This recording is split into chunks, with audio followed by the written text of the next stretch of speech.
கடகராசி குடும்பத்துல இருக்க நச்சு உறவுகள் கிட்ட இருந்து, அதாவது டாக்ஸிக் ரிலேஷன்ஷிப்ஸ் கிட்ட இருந்து கொஞ்சம் கேர்ஃபுல்லா இருக்கணும் இந்த மாதம்.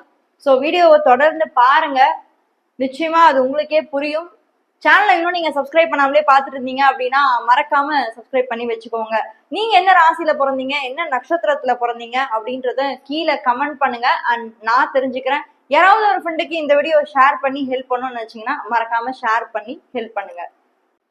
கடகராசியை பொறுத்த வரைக்கும் இந்த ஏப்ரல் மாதத்துல கரியர் எப்படி இருக்க போகுது, ரிலேஷன்ஷிப்ஸ் எப்படி இருக்க போகுது, அவங்களோட உறவுகள், படிப்பு சார்ந்த விஷயம், இது எல்லாத்தையுமே நம்ம தெரிஞ்சுக்க போறோம். ஸோ இதெல்லாம் தெரிஞ்சுக்கிறதுக்கு முன்னாடி இந்த ஏப்ரல் மாதத்துல உங்களுக்கு கிரக நிலைகள்லாம் எப்படி இருக்கு, ஸோ இந்த கிரகநிலை அடிப்படையில தான் இந்த மாதம் உங்களுக்கு அமையும். ஸோ அந்த வகையில உங்களுடைய ராசியில இருந்து 2ஆம் வீட்டுல கேதுவும் 8ல ராகுவும் இருக்கு. நீங்க அஷ்டம சனியில இருந்து விடுதலை ஆகி இப்போ நீங்க பாக்கிய சனிக்கு போயிருக்கீங்க. அஷ்டம சனியில படாத கஷ்டங்கள் பட்டிருக்கீங்க. அந்த சனி உங்களுக்கு நிறைய பாடங்களையும் உங்களுக்கு புகட்டி இருப்பாரு. கடந்த ஒரு 3-4 வருஷமாவே பாத்தீங்கன்னா நிறைய பாடங்கள் உங்களுக்கு நிச்சயமாக குடும்ப ரீதியாக புகட்டி இருப்பாரு. அதோடைய தெளிவு இப்போ உங்களுக்கு இருக்கும். ஸோ அந்த தெளிவாலதான் அடுத்து வரக்கூடிய ஆண்டுகள் உங்களுக்கு ஒரு மாற்றமாக மாறப்போகுது. ஸோ அந்த வகையில உங்களுக்கு 9ஆம் இடத்துல சனி, செவ்வாய், புதன் 3 கிரகங்கள் இருக்கு. 10ஆம் இடம் சொல்லக்கூடிய தொழில் ஸ்தானத்துல சூரியன், சுக்கிரன் ஆட் ஆயிருக்காங்க இந்த மாதத்துல. ஸோ சூரியன் உங்களோட 2ஆம் இடத்தோட அதிபதி 10th ஹவுஸ்ல போய் உட்காந்துருக்காரு. ஸோ உங்களுடைய பேச்சு ரொம்ப பவர்ஃபுல்லா இருக்கக்கூடிய மாதம் இந்த மாதமா இருக்கு. ஆஸ் யூஷுவல் உங்களுக்கு கடகத்தை பொறுத்த வரைக்கும் 12ஆம் இடத்துல குரு தான். ஸோ பெருசா நன்மை செய்யற இடத்துலலாம் இல்லை. ஸோ நான் சும்மாலாம் சொல்ல முடியாது நன்மை செஞ்சிருவாரு உங்களுக்கு இந்த மாதம் அப்படின்னு நான் சொல்ல முடியாது. என்ன ஒண்ணு வக்ர நிவர்த்தி ஆயிருக்காரு, அது ஒண்ணுதான் ஒரு பிளஸ் பாயிண்ட். ஸோ மற்றபடி உங்களுக்கு நன்மை செய்யணும் அப்படின்னா கரியரை பொறுத்த வரைக்கும் 10th ஹவுஸ்ல இப்ப சூரியன் சுக்கிரன் இருக்கிறதுனால இந்த மாதம் எப்படி இருக்க போகுது, பிப்ரவரி 14th செகண்ட் வீக் ஆஃப் பிப்ரவரியில எந்த மாதிரி இருக்க போகுது அப்படின்னு பாத்தீங்கன்னா, உங்களுடைய மைண்ட் செட் இப்போ நீங்க ஒர்க்குக்காக தேடிட்டு இருக்கீங்க, ஒரு குரோத்துக்காக தேடிட்டு இருக்கீங்க, ஒரு மாற்றத்துக்காக தேடிட்டு இருக்கீங்க, இல்ல ஒரு ரெகாக்னிஷனுக்காக தேடிட்டு இருக்கீங்க, ஒரு ப்ரமோஷனுக்காக தேடிட்டு இருக்கீங்க. ஏன்னா சூரியன் ஆல்ரெடி அங்க உச்சம். கடகத்துக்கு நன்மை செய்யற ஒரே கிரகம் யாருன்னா அது சூரியன் தான். 2ஆம் இடத்தோட அதிபதி, தனாதிபதி. ஸோ ஒரு 10ல போய் அமர்ந்திருக்கிறதுனால ஸோ ஃபினான்ஷியலா இன்வெஸ்ட்மெண்ட்ஸ்க்காக ஒரு ஸ்ட்ராட்டஜி போடுற மாதம் இந்த மாதம். கரியர் மட்டும் கிடையாது, ஃபினான்ஷியலா ஒரு இன்வெஸ்ட்மெண்ட் பண்ண போறீங்க அப்படின்னா ஒரு ஸ்ட்ராட்டஜி போடக்கூடிய மாதம் இந்த மாதம். ஸோ தனாதிபதி 10th ஹவுஸ்ல இருக்கிறதுனால பணம் வரும். எக்ஸ்பெக்ட் பண்ற பணம் உங்களுக்கு இந்த மாதம் வரும். அதே மாதிரி உங்க பேச்சும் ரொம்ப பவர்ஃபுல்லா இருக்கும். ஸோ உங்க பேச்சாலதான் அந்த பணமும் உங்களுக்கு கிடைக்க போகுது. ஸோ கரியர் வைஸ் நம்ம பார்க்கும்போது இந்த ஏப்ரல் மாதத்துல நான் என்ன பாக்குறேன் அப்படின்னா உங்களுக்கு growth இருக்கு, வளர்ச்சி இருக்கு. ஏதோ ஒரு இடத்துல நீங்க தப்பு பண்ணிட்டே இருந்தீங்க, அந்த தப்பெல்லாம் இப்ப ரியலைஸ் பண்ணிட்டு கரியர்ல நீங்க மிஸ்டேக் பண்ணிட்டே இருந்தீங்க தொடர்ந்து. ஸோ அது எல்லாத்தையுமே இப்ப ரியலைஸ் பண்ணிட்டு இப்ப எல்லாத்தையும் எக்ஸிக்யூட் பண்ற டைம். இந்த எக்ஸிக்யூட் பண்ற டைம் நீங்க வேஸ்ட் பண்ணிடாதீங்க. பிகாஸ் இந்த மாதிரி ஒரு ஏப்ரல் மாதம் மாதிரி ஒரு சூப்பரான மாதம் திரும்பி வருமானு கேட்டீங்கன்னா எனக்கு தெரியாது. திரும்பி சூரியன் எப்ப உச்சமாவார், அடுத்து 1 வருஷம் கழிச்சுதான் ஒரு உச்சமாக போறாரு. ஸோ நீங்க திரும்பி 1 வருஷம் இதுக்காக காத்துட்டு இருக்க முடியாது இல்லையா? ஸோ அந்த ஏப்ரல் செகண்ட் வீக்ல ஒரு growthக்கு பிளான் பண்ணுங்க, ஒரு இன்வெஸ்ட்மெண்ட்ஸுக்கு பிளான் பண்ணுங்க. ஆல்ரெடி அங்க சுக்கிரன் வேற சப்போர்ட்டா இருக்காரு, சூரியனுக்கு சப்போர்ட்டா வர சுக்கிரன் இருக்காரு. 9th ஹவுஸ்ல உங்களுக்கு ஆல்ரெடி சனி, செவ்வாய், புதன். So lord of 9.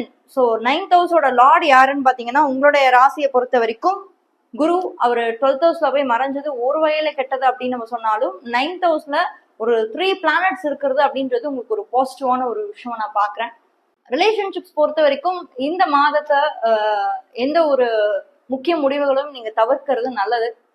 மேபி நீங்க ஒரு மே, ஜூனுக்கு மேல நீங்க ப்ரொசீட் பண்றது நல்லாவே இருக்கும். ஒரு டிஸ்கஷன் போட்டு ஒரு ப்ரொசீட் பண்றது, இல்ல ஒரு குரூப் டிஸ்கஷன் போட்டு ஃபேமிலி வைஸ். ஏன்னா இப்ப செகண்ட் ஹவுஸ்ல உங்களுக்கு கேது இருக்கு.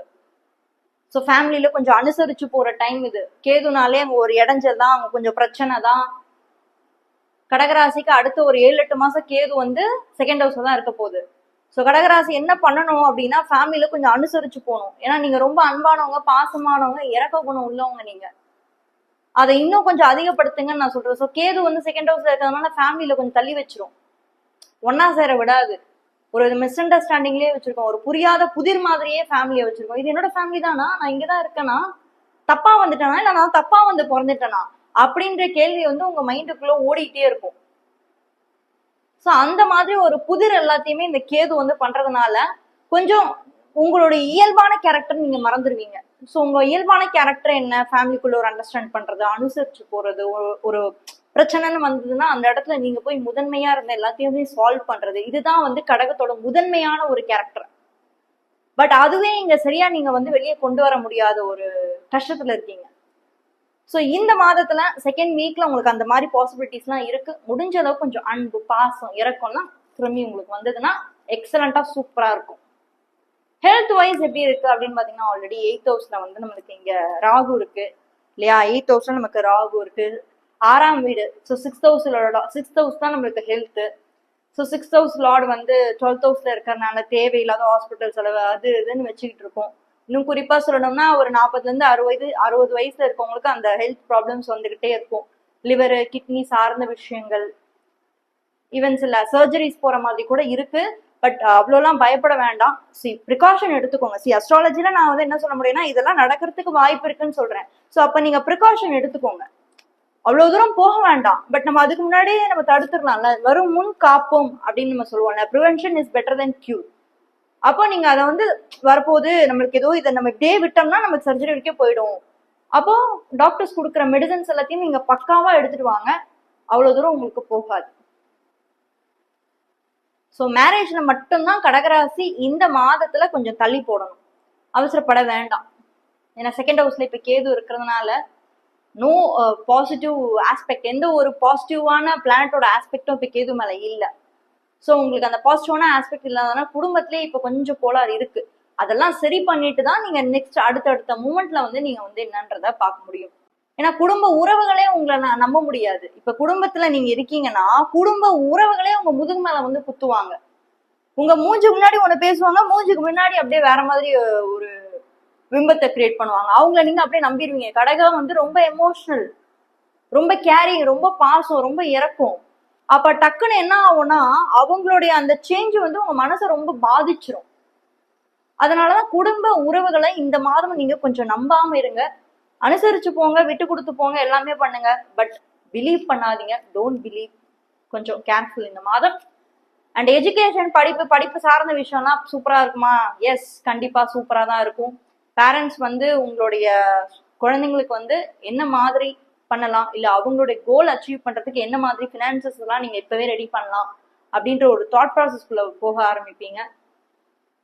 அண்ட் நீங்களும் ரொம்ப ஸ்டூடெண்ட்ஸும் ரொம்ப சப்போர்ட்டிவா இருக்க போறீங்க. உங்களுடைய படிப்பு இருக்கட்டும், உங்களோட டீச்சர்ஸா இருக்கட்டும், உங்க ஃப்ரெண்ட்ஸா இருக்கட்டும், அந்த சர்க்கிள்ல வந்து ரொம்ப சப்போர்ட்டா இருக்க போற மாதம் வந்து இந்த ஒரு மாதமா இருக்கு.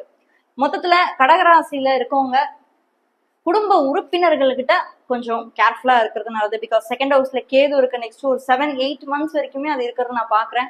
பட் இந்த மாதம் நான் ஏன் ஸ்பெசிஃபிக்கா சொல்றேன்னா, நோ பெனிஃபிட் ஆஸ்பெக்ட், எந்த ஒரு சுபகிரக பார்வையும் இல்லாததுனால ஒரு சில ப்ராப்ளம்ஸை ஃபேஸ் பண்றதுக்கு முன்னாடி நம்ம தவிர்த்துக்கலாம் அப்படின்றது தான் என்னுடைய பாயிண்ட் ஆஃப் வியூ. மிதுன ராசியை பத்தி தெரிஞ்சுக்கணும்னா இந்த வீடியோல ஃபர்ஸ்ட் கமெண்ட்ல ஃபர்ஸ்ட் லிங்க்ல கொடுத்துருக்கேன், மறக்காம அதையும் போய் செக் பண்ணுங்க. யாராவது ஒரு ஃப்ரெண்டுக்கு இந்த வீடியோ ஷேர் பண்ணி ஹெல்ப் பண்ணுங்க. அண்ட் கன்சல்டேஷன்ஸ் வேணும்னு நினைக்கிறவங்க என்னோட வாட்ஸ்அப் நம்பரை பயன்படுத்தி உங்களுடைய அப்பாயின்மெண்ட்ஸை புக் பண்ணிக்கலாம். தேங்க்யூ.